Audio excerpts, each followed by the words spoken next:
Voilà, c'est un jour de réjouissance. Quand on t'annonce une bonne nouvelle, tu es dans la joie. Et c'est notre joie que nous manifestons ce matin pour lui dire, nous lui sommes infiniment reconnaissants pour ce qu'il a fait pour nous.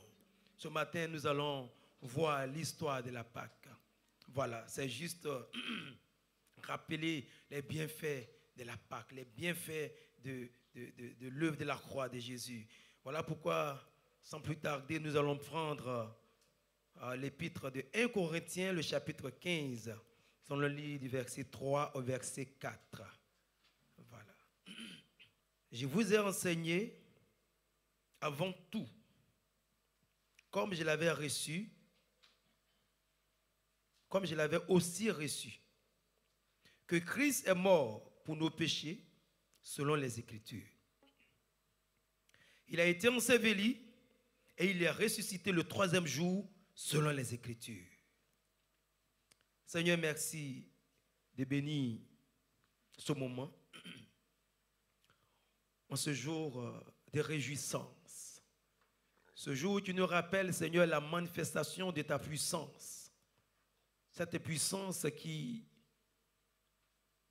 a fait sortir du tombeau Jésus le Christ et qui était aussi notre propre résurrection. Nous sommes venus, Seigneur, ce matin pour t'exprimer notre reconnaissance et notre gratitude. Nous sommes venus, Père, pour t'écouter. Fais-nous du bien par ta parole. Seigneur, je me remets entièrement tes mains. Voici tes enfants. Tu connais le besoin de chacun. Tu connais l'attente de chacun. Que ma personne s'efface, oh Dieu. Je t'en supplie. Saint-Esprit, prends toute la place. Et bénis ton peuple. Et fais du bien à tes enfants. Au nom de Jésus. Amen. Je voulais encore remercier mes aînés, le pasteur Yo, le pasteur Akpa. Qui me donnent toujours cette force de partager ce moment agréable avec vous. Ils m'encouragent, ils prient pour moi et je leur suis reconnaissant et je prie que le Seigneur les bénisse. Voilà, certainement, quand le pasteur Yo passera ici, il va encore revenir sur certaines choses parce que Dieu voulant le dimanche prochain, il sera avec nous. Le thème de notre message ce matin, c'est la résurrection de Jésus et l'accomplissement de la Pâque, ou la résurrection de Christ est l'accomplissement de la Pâque. Mettez Jésus ou Christ, c'est la même chose. La résurrection de Christ est l'accomplissement de la Pâque. Et le thème déjà nous parle. La résurrection de Christ est l'accomplissement de la Pâque. Nous allons voir la Pâque elle-même. Nous allons voir aussi ce parallèle entre la Pâque et la résurrection de Christ. Et comme nous l'avons lu ici, l'apôtre Paul nous dit que Christ est mort pour nos péchés et retenu selon les Écritures. Que Christ a été enseveli et qu'il est ressuscité le troisième jour selon les Écritures. Il faut retenir vraiment cette phrase, selon les Écritures. Selon les Écritures, pour attester que la mort et la résurrection de Jésus n'est pas un slogan, ce n'est pas une philosophie, ce n'est pas un raisonnement. Ça ne vient pas de l'homme, ça ne vient pas d'une religion, ça ne vient pas de quelque part d'autre, mais ça vient de Dieu. Alléluia. La mort et la résurrection de Jésus, selon les Écritures, veut dire c'est la volonté parfaite de Dieu qui s'est manifestée. C'est l'amour de Dieu qui s'est manifesté. Il dit selon les Écritures. Ce sont les Écritures qui nous révèlent Dieu. Ce sont les Écritures qui nous tracent l'histoire de la création jusqu'à l'Apocalypse. Ce n'est pas nous qui avons inventé que Jésus est mort, qu'il est ressuscité. Voilà pourquoi nous voulons dire bien haut et fort à ceux qui nous écoutent ce matin. Ce n'est pas nous qui l'avions dit. C'est Dieu qui l'a confirmé. C'est Dieu qui l'a attesté. C'est la vérité de Dieu. Ce que Dieu dit, c'est ce qui est vrai. Il dit Jésus est mort et il est ressuscité selon les Écritures. Selon les Écritures. Ça veut dire tout ce qui est écrit dans l'Ancien Testament, depuis la Genèse jusqu'au dernier livre, Malachie, trouve son accomplissement dans la mort et dans la résurrection de Christ. Alléluia.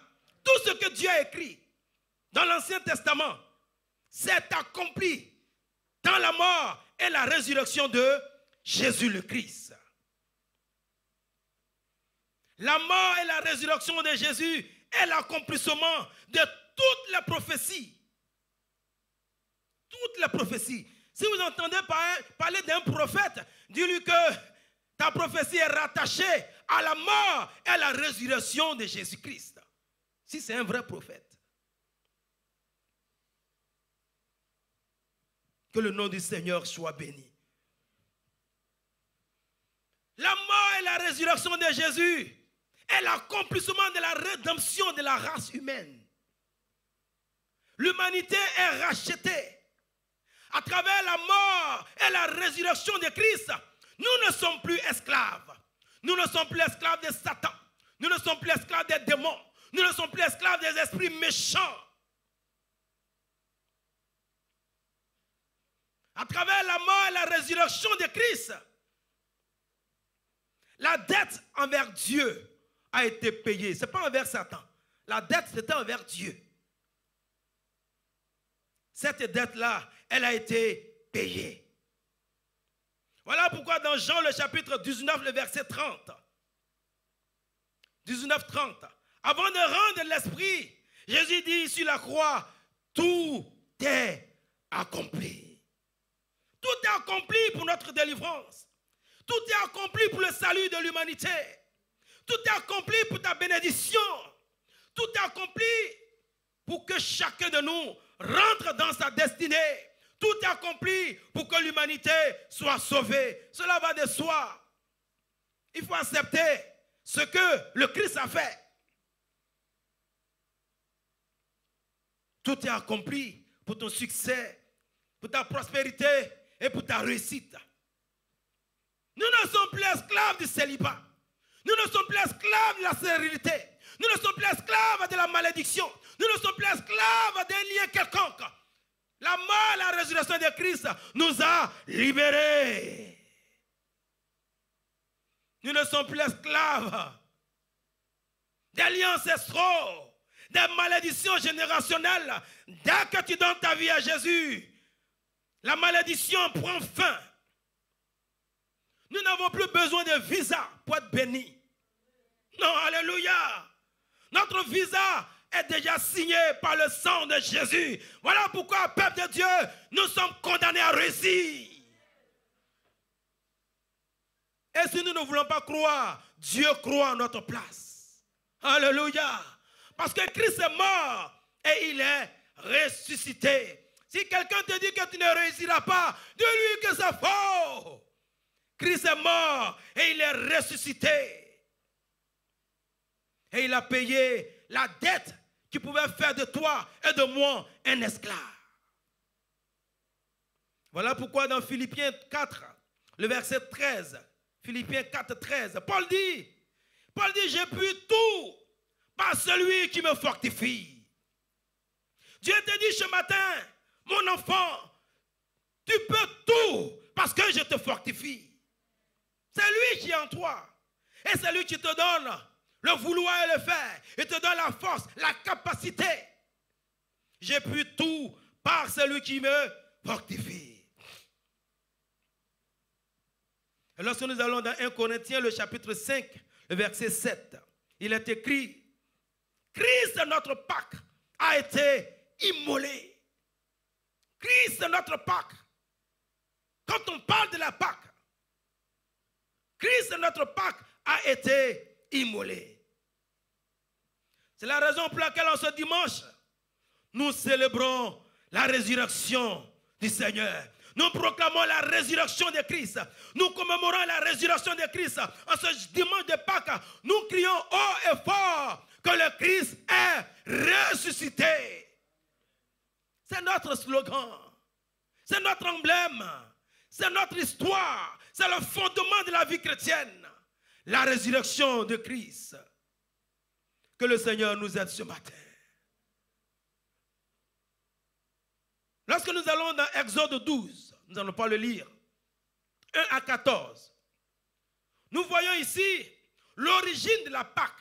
L'origine de la Pâque se trouve dans Exode 12, le verset 1 jusqu'au verset 14. Voyez, la Pâque a son origine depuis l'Ancien Testament. Mais elle va venir depuis l'Ancien Testament et elle va s'accomplir dans le Nouveau Testament le jour que Jésus est mort et il est ressuscité. Voilà pourquoi nous disons ce matin, cette Pâque a son accomplissement dans la mort et la résurrection de Jésus. La résurrection de Jésus est l'accomplissement de la Pâque. Merci Seigneur. Dans Exode 12, 1 à 14, l'histoire nous dit que les enfants d'Israël, ils étaient esclaves pendant 430 ans dans la main de Pharaon en Égypte. 430 ans.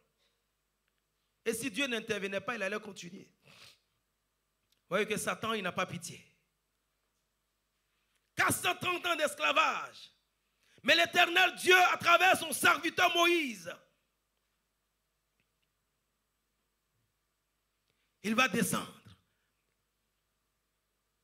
pour obliger Pharaon de libérer le peuple d'Israël. Bien-aimé, Pharaon refusait de laisser partir les enfants d'Israël. Alors l'Éternel Dieu, à travers son serviteur Moïse, il va frapper Pharaon de 9 plaies. Nous verrons la 10e plaie après. Il refuse de laisser les enfants d'Israël partir.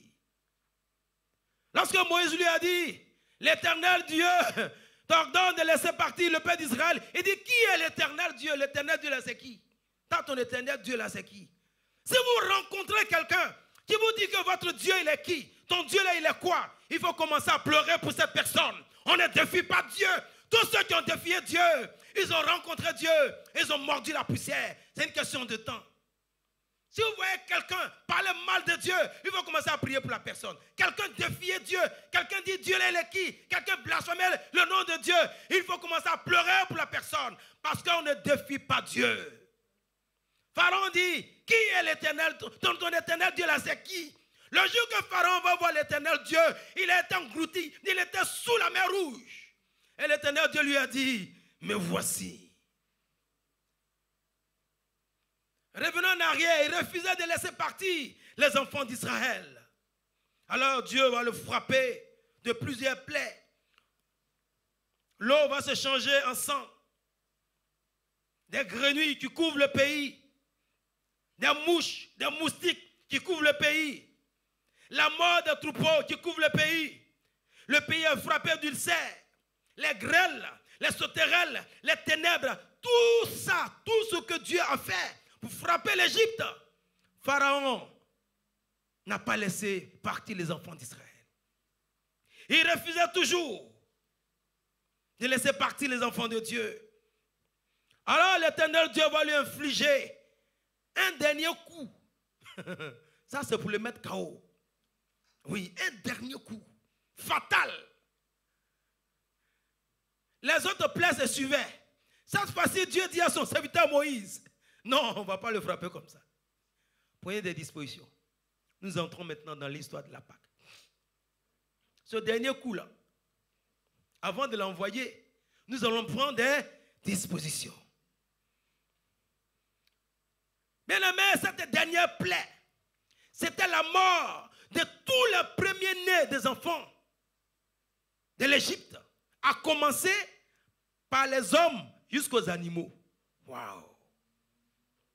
Tous les premiers-nés. Et vous allez voir qu'après, Pharaon qui a défié Dieu, Pharaon qui se croyait Dieu, l'Éternel des armées va l'engloutir, lui et toute son armée, dans la mer Rouge. C'est-à-dire Dieu va effacer ses traces. Parce qu'il n'a pas eu l'humilité de s'abaisser devant Dieu. Avant de frapper l'Égypte de la 10e plaie,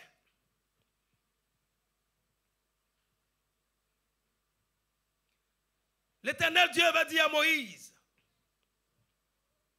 vous allez célébrer une cérémonie. Dieu va instituer une cérémonie qu'on appelle la Pâque. C'est-à-dire avant de frapper Pharaon, avant que la 10e plaie ne vienne, le dernier coup chaos ne vienne, Dieu va demander à Moïse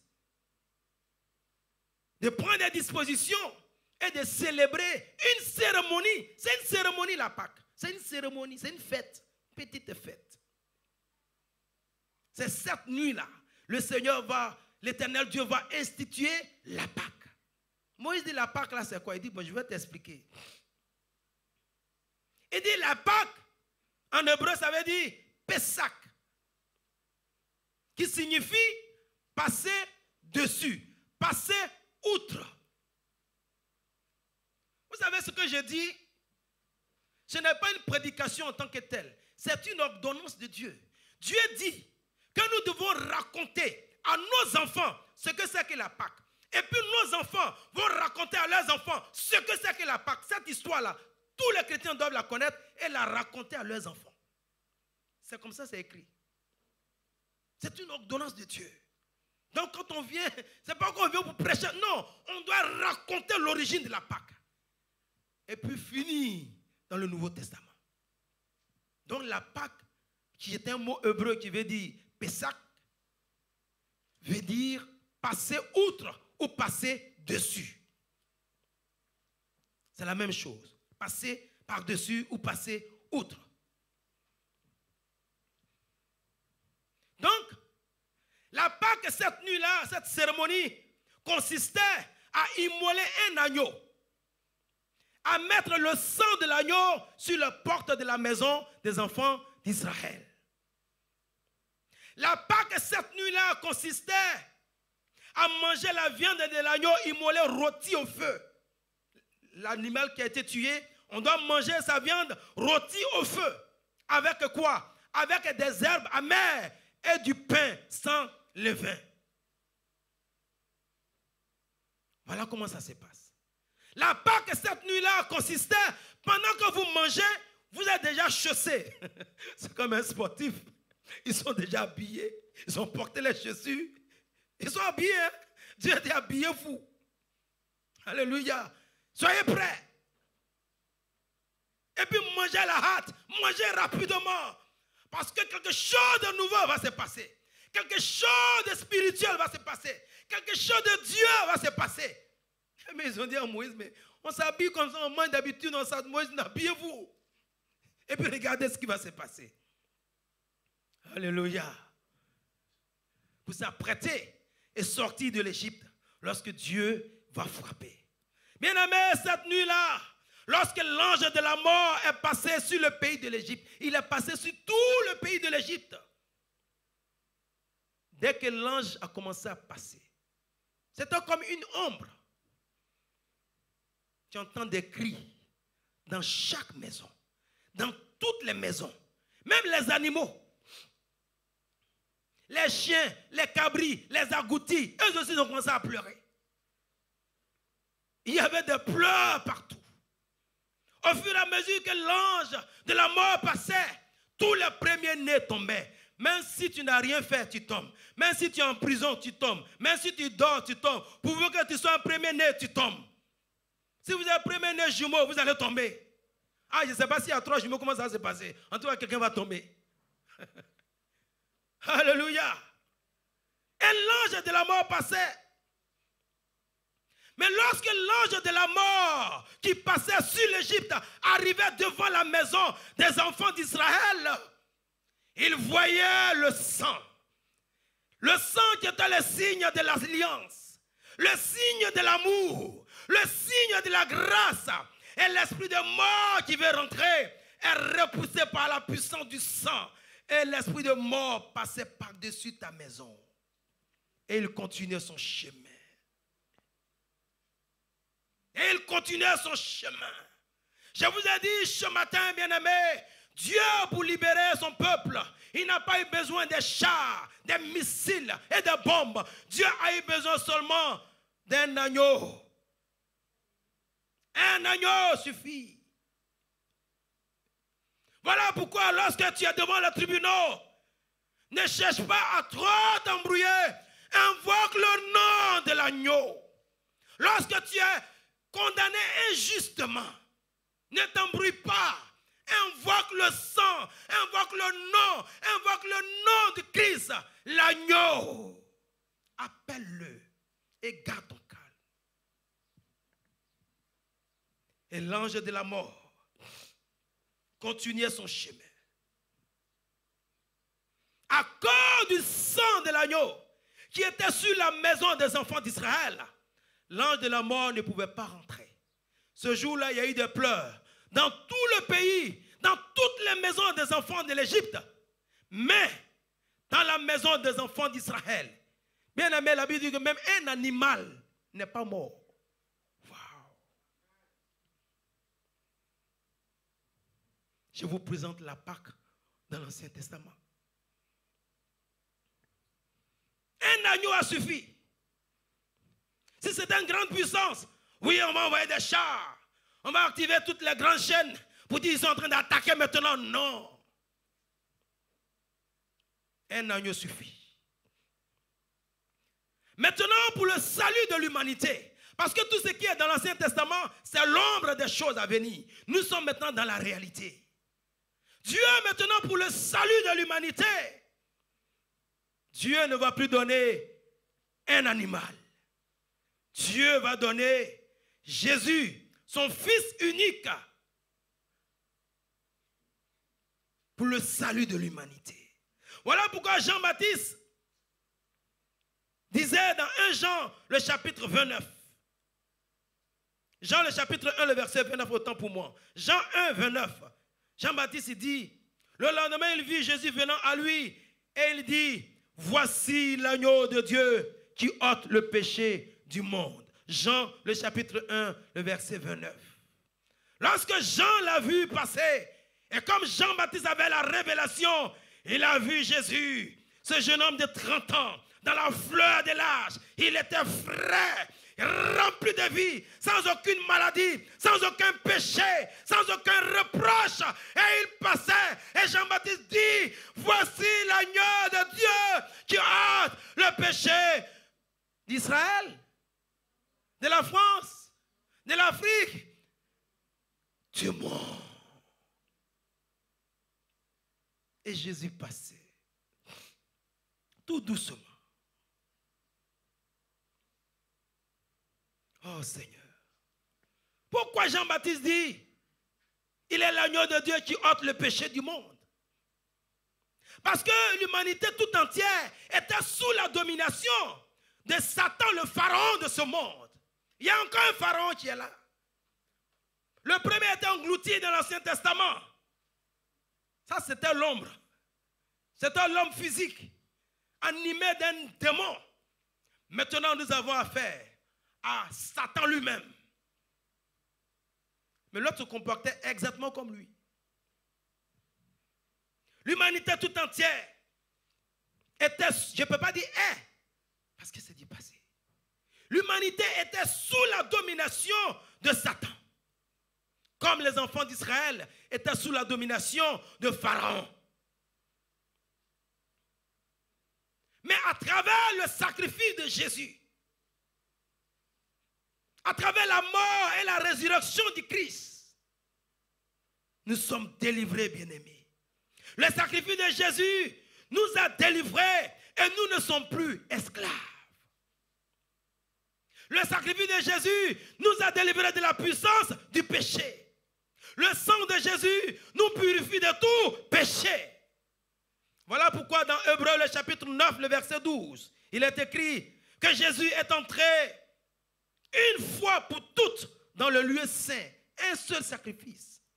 Hébreux 9, 12. dans le lieu saint.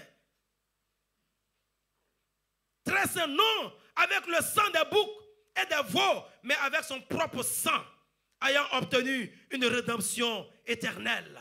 Et Romains 10, 13 nous dit, Romains 10, 13 nous dit, quiconque invoquera le nom du Seigneur sera sauvé. Si tu es parmi nous ce matin et que tu n'as pas encore invoqué le nom du Seigneur, tu n'as pas encore donné ta vie à Jésus, si tu nous entends à travers cette vidéo et que tu n'as pas encore fait la paix avec le Seigneur Jésus, avec le Christ, nous t'invitons à le faire ce matin, afin que tu sois sauvé. C'est le mystère de Dieu. Les hommes ont besoin des armes. Dieu n'a pas besoin des armes. Il a eu besoin d'un agneau en la personne de Jésus le Christ. Bien-aimés, nous allons bientôt finir. C'est la Pâque, nous n'allons pas beaucoup vous retenir. Comprenez que tous ceux qui ont donné leur vie à Jésus, ils sont marqués par le sang de l'agneau. Ils sont marqués par le sang de Jésus. Alléluia. Comment Dieu, oui, c'est ça Dieu. Il fait ce que tu ne peux pas imaginer. Toi, tu dois croire par la foi. Si tu veux voir avant de croire, tu ne peux pas suivre Dieu. Tous ceux qui ont donné la vie à Jésus, ils sont marqués par le sang de l'agneau, par le sang du Christ, par le sang de Jésus. Comme nous avons vu exactement dans l'Ancien Testament.